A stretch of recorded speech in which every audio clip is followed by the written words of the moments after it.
जब हिंदुस्तान में पहली बार किसी को गिरफ्तार किया जाता है ना, तो उसका सबसे पहला सवाल ये होता है कि अब मुझे बेल कैसे मिलेगी। और भारत में बेल लेना इतना आसान भी नहीं है। कई बार गलत जानकारियों और कानून की गलतियों की वजह से निर्दोष व्यक्ति भी जेल तक पहुंच जाते हैं। जी फ्रेंड्स, मैं एडवोकेट दीपक और आप देख रहे हैं मेरा चैनल लीगलीफाई, जहां हम करते हैं आपकी लीगल की प्रॉब्लम्स को थोड़ा बहुत सिंप्लीफाई।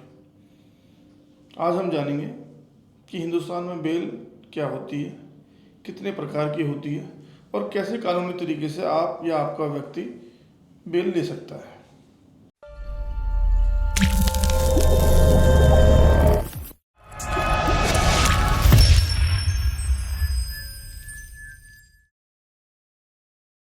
बेल यानी जमानत या माफ़ी, ये एक कानूनी अधिकार है जिसमें अदालत अरेस्ट किए हुए व्यक्ति को कुछ शर्तों के आधार पर रिहा कर देता है। बट याद रहे, ये रिहाई सिर्फ एक अस्थायी रिहाई है और कुछ मामलों में तो बेल मिलना बड़ा ही मुश्किल हो जाता है। ये अपराध के गंभीरता और कुछ कानूनी प्रावधानों पर निर्भर करता है। कुछ मामले ऐसे होते हैं जहां आपको बेल मिलना बड़ा ही मुश्किल है या कई बार नहीं मिलती है ईजिली। वो मामले हैं हत्या के, ड्रग्स का या आतंकवाद का। इसके अलावा किसी भी मामले में आप बेल ले सकते हैं। बेल भारत के अंदर अगर आपको लेनी है तो वो CRPC के नियम 436 से लेकर के 439 तक कवर करी जाएंगी। 436 से 439 के अंदर बेल आप लेते हैं। अब बात कर लेते हैं कि बेल कितने प्रकार की होती है।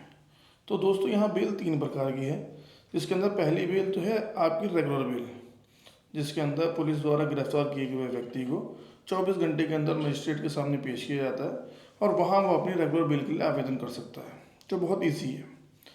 दूसरी हमारी होती है दोस्तों एंटीसिपेटरी बेल, जिसको अग्रिम जमानत भी कहते हैं। ये एक थोड़ा सा टेक्निकल बेल है। इसके अंदर व्यक्ति को अगर ये लगता है कि उसके ऊपर कोई झूठा केस बनाया जा रहा है या किसी झूठे गवाहों या केस के बयानात पे उसे गिरफ्तार किया जा सकता है, तो ऐसे मौके पे वो अपना 438 के अंदर CRPC की हाई कोर्ट या सेशन कोर्ट में जाकर के अग्रिम जमानत अप्लाई कर सकता है। तीसरी बेल जो हमारी है भैया वो है इंटरिम बेल, यानी अंतरिम जमानत। इंटरिम बेल कुछ सर्टेन कंडीशन पे दी जाती है, जैसे मेडिकल ग्राउंड पे। दोस्तों, यहाँ कुछ गलतियाँ ऐसी भी होती हैं जो आपकी बेल को रुकवा सकती हैं, जिनमें सबसे पहली है कि बेल की सुनवाई में बिल्कुल डिले ना करें। दूसरा, अपने वकील के बिना कोर्ट में कोई बयान ना दें। तीसरा, गारंटर के सही डॉक्यूमेंट को लेके जाएं। और ध्यान रखने वाली बात यह है कि कभी भी आप अगर गिरफ्तार होते हैं और कोर्ट के सामने पेश होते हैं, तो सबसे पहले आपको वहाँ जाके मौन रहना है और अपने राइट टू साइलेंस, मौन के अधिकार का यूज़ करते हुए अपने वकील को बुलवाएं। उसके आने के बाद ही और उससे सलाह लेने के बाद ही कोर्ट में कुछ बयान दें। अगर आपको मेरी ये वीडियो अच्छी लगी हो तो ज़्यादा से ज़्यादा लाइक करें, चैनल को सब्सक्राइब करें और अपने दोस्तों या जानकारी में ज़्यादा से ज़्यादा से शेयर करें। इसके अलावा किसी भी तरह की अगर आपको कोई कानूनी सलाह चाहिए तो आप नीचे कमेंट बॉक्स पर कमेंट कर सकते हैं। धन्यवाद।